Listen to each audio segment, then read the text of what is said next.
తక్కువ పెట్టుబడిలో నెలకు 50,000 నుండి 10 లక్షలు సంపాదించాలనుకుంటున్నారా? ఈ వెబినార్ లో జాయిన్ అవ్వండి. హాయ్ హలో నమస్తే welcome back to Suman TV. ప్రస్తుతం స్టూడియోలో ఉన్నారు పాల్ ఇమాన్యుయల్, ఇంటర్నేషనల్ స్పీకర్. నమస్తే సార్. నమస్తే అండి. సార్, ఈ కోల్కతా ఇన్సిడెంట్ పైనే సిబిఐ ఇన్వెస్టిగేషన్లో బాధితురాలు డైరీ ఏదైతే ఉందో అది వాళ్ళు తీసుకోవడం జరిగింది. మరొక ఇంపార్టెంట్ విషయం ఏంటంటే ఆ డైరీలో ఒక పేజీ చింపివేసి ఉంది. అంటే అసలు ఏముంది ఆ పేపర్లో, ఎందుకు చిరిగి ఉంది ఆ పేజీ అంటే మీ అనాలైసిస్లో? ఓకే, సిబిఐ వాళ్ళు చాలా మంచి వర్క్ చేస్తున్నారండి. ప్రతిదాన్ని కూడా అబ్జర్వేషన్లోకి తీసుకుంటున్నారు. వాస్తవానికి ఈ అభయ చాలా ఇంటెలిజెంట్ గర్ల్. అఫ్ కోర్స్ అంటే ఎంబీబీఎస్ చదివినటువంటి వ్యక్తులు చాలా క్లెవర్స్ అని చెప్పుకోవచ్చు. చాలా హార్డ్ వర్క్ చేస్తారు. మోర్ ఓవర్ తన పల్మనాలజీ చదువుతా ఉంది, చెస్ట్ స్పెషలిస్ట్. చాలా హార్డ్ వర్క్ చేసేటువంటి అమ్మాయి. 36 hours నుంచి ఆమె డ్యూటీలో ఉంది. చాలా వేధింపులు ఉన్నాయండి ఆమె మీద. ఎందుకంటే ఆమె నిజాయితీగా ఉంటుంది. సో అసత్యాన్ని ఏనాడు కూడా అసత్యాన్ని అంగీకరించరు. వాస్తవానికి ఎంబీబీఎస్ లో ఏం జరుగుతుందంటే పీజీలో వాళ్ళు థీసిస్ సబ్మిట్ చేయాలి. ఆ థీసిస్ సబ్మిట్ చేయడానికి గైడ్లు హెల్ప్ చేయాలండి. ఎందుకంటే వారు థీసిస్ సబ్మిట్ చేసి తీసుకెళ్తారు, వారు సంతకం పెట్టాలి. సో ఒకవేళ కనుక ఏమి కోఆపరేట్ చేయకపోతే చాలా భయంకర విషయాలు నాకు తెలుసు ఎంబీబీఎస్ గురించి. వీళ్ళు కొన్ని సందర్భాల్లో ఆ గైడ్ల దగ్గరికి వెళ్ళినప్పుడు వాళ్ళు కమిట్మెంట్ అడుగుతారండి. చాలా విచారం. సో వాళ్ళు సహకరించకపోతే ఇబ్బంది పెట్టడం ప్రారంభిస్తారు. సో ఈ ప్రిన్సిపల్ కూడా ఏం చేశాడంటే ఇబ్బంది పెట్టడం ప్రారంభించాడు. మరి ఏం కోరాడో తెలియదు, లేకపోతే ఏ సీక్రెట్స్ తన దగ్గర ఉన్నాయో తెలియదు. కానీ సో మొత్తానికి ఆమె వేధింపులు గురవుతుంది. ఆ టైంలో ఆమె డైరీ రాసేటువంటి అలవాటు ఉందండి. మంచి విద్యార్థులందరికీ కూడా డైరీ రాసేటువంటి అలవాటు ఉంటుంది. ఆ డైరీ ఎప్పుడైతే సిబిఐ వాళ్ళు చూసారో ఒక పేపర్ చిరిగిపోయి ఉందట. సో సిబిఐ వాళ్ళు ఏమి అభిప్రాయపడుతున్నారంటే దానిలో ఈ యొక్క ప్రిన్సిపల్ సందీప్ ఘోష్ యొక్క అరాచకాలు, సందీప్ ఘోష్ ఏ యొక్క స్కామ్స్ చేస్తున్నాడో అందులో ఆమె రాసుకుని ఉంటుంది.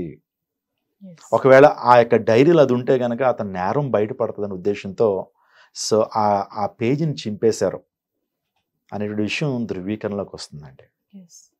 సో ఆ పేజీలో ఖచ్చితంగా ప్రిన్సిపల్ యొక్క అరాచకాలు ఉంటాయి. ఆమె పర్సనల్గా ఏదో రాసుకుంది, అది ఖచ్చితంగా వారి నేరస్తులని రుజువుపరుస్తుందేమో, అందరు బట్టి దాన్ని చింపేశారు.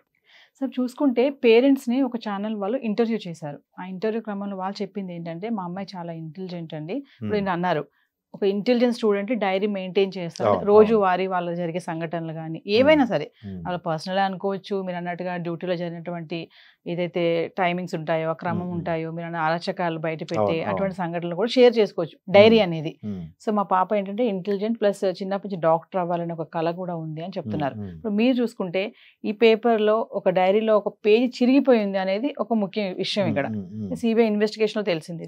అంటే చిరిగిపోయి ఉంది అంటే ఖచ్చితంగా దాంట్లో సందీప్ ఘోష్ పేరు ఉందని అంటారా? ఖచ్చితంగా అండి. ఎందుకంటే సిబిఐ ఎంక్వైరీలో కూడా ఈ సందీప్ ఘోష్ ఖచ్చితంగా వన్ ఆఫ్ ద కల్ప్రిట్స్ అని వారు చెప్తా ఉన్నారు. అతను ఎంకరేజ్ చేస్తుంటాడు. ఈ హత్య వెనకాల చాలా మంది వ్యక్తులు ఉన్నారు.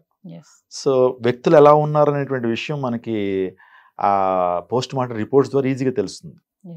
సో ఈమె కట వాస్తవానికి తల్లిదండ్రులకు ఎప్పుడు చెప్పేదట, mummy I want become a good doctor, నేను గోల్డ్ మెడలిస్ట్ అవ్వాలి, సమాజానికి మేలు చేయాలి మనకు మంచి కమిటెడ్ డాక్టర్ అండి ఈమె. సో ఆమె ఖచ్చితంగా డైరీ ఉంది, అంబిషియస్, ఆమె మంచి అంబిషన్స్ ఆమెకు ఉన్నాయి.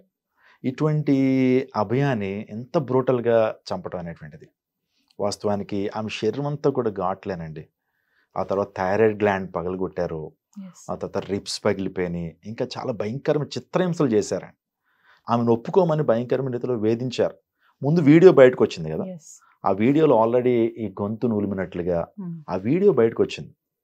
వాస్తవానికి కొంతమంది ఎక్స్పర్ట్స్ చెప్తుంది ఏంటంటే ఆమెతో ఒక పాన్ వీడియో చేయాలనేటువంటి ఆలోచన ఉన్నదట. కానీ దానికి ఒప్పుకోకపోవటం, ఆమెను ఒక చెడ్డ స్త్రీగా చిత్రీకరించాలి అనే ఉద్దేశంతో ఒక పాన్ వీడియో తీయటానికి సో వాళ్ళు రంగం సిద్ధం చేశారు. దానికి ఒప్పుకోబెట్టేసరికి చంపడం జరిగిందనే విషయం కూడా కొంతమంది విశ్లేషకులు చెబుతూ ఉన్నారు.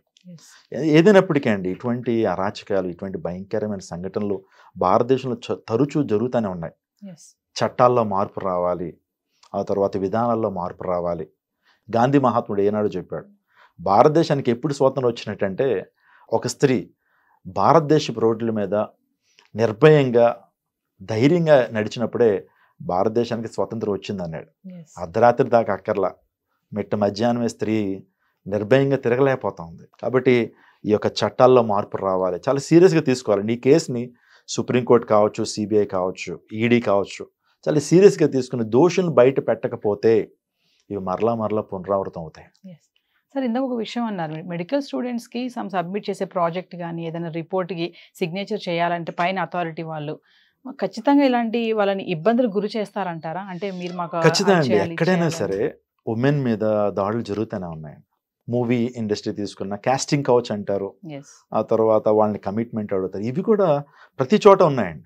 సో మెడికల్ డిపార్ట్మెంట్లో వాస్తవానికి ఆ గైడ్ వాస్తవానికి సీనియర్ డాక్టర్స్ కావచ్చు, వీళ్ళందరూ కూడా ఎక్కువగా ఇలాంటివి జరుగుతున్నాయండి. సో ఇప్పుడు ఈ కోల్కతా ఇన్సిడెంట్ ఏదైతే ఉందో, ఈ అభయ కేసు చూస్తే డైలీ ఒక ట్విస్ట్ వస్తుంది మనకి. అవును, ఇప్పుడు ఈరోజు మనం డైరీలో పేజ్ ఎందుకు చింపేశారని మాట్లాడుకుంటాం, రేపు ఏం ట్విస్ట్ వస్తుందో అర్థం కావట్లేదు. ఫైనల్ కంటే జస్టిస్ అనేది ఎలా ఉండబోతుంది అంటారు?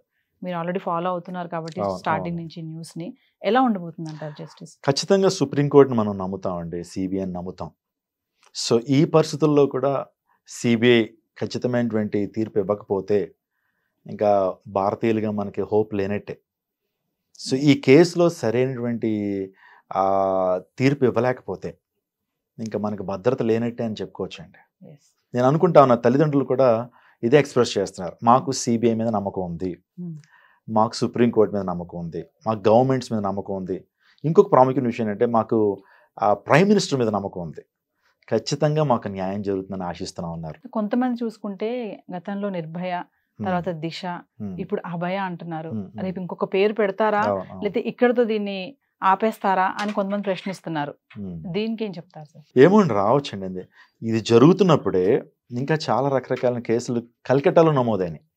రీసెంట్గా ఆంధ్రాలో కూడా మీకు ఆల్రెడీ తెలుసు, ఒక ఆటో డ్రైవర్ ఒక అమ్మాయిని రేప్ చేశాడు.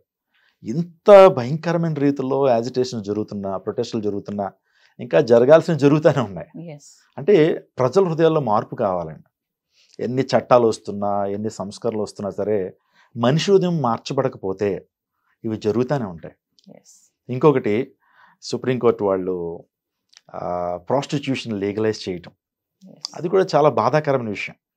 ప్రాస్టిట్యూషన్ లీగలైజ్ చేయటం అనేటువంటిది చాలా బాధాకరమైన విషయం. అంటే అందరికీ లైసెన్స్ ఇచ్చేస్తున్నారు, తద్వారా ఇలాంటి కార్యాలు జరగటానికి. ఆ తర్వాత మొబైల్లో ఉన్నటువంటి పోర్నోగ్రఫీ ఎక్కువగా దానికి ఇన్ఫ్లుయెన్స్ అవుతూ ఇలాంటి భయంకరమైన అరాచకత్వాలు చేస్తున్నారు.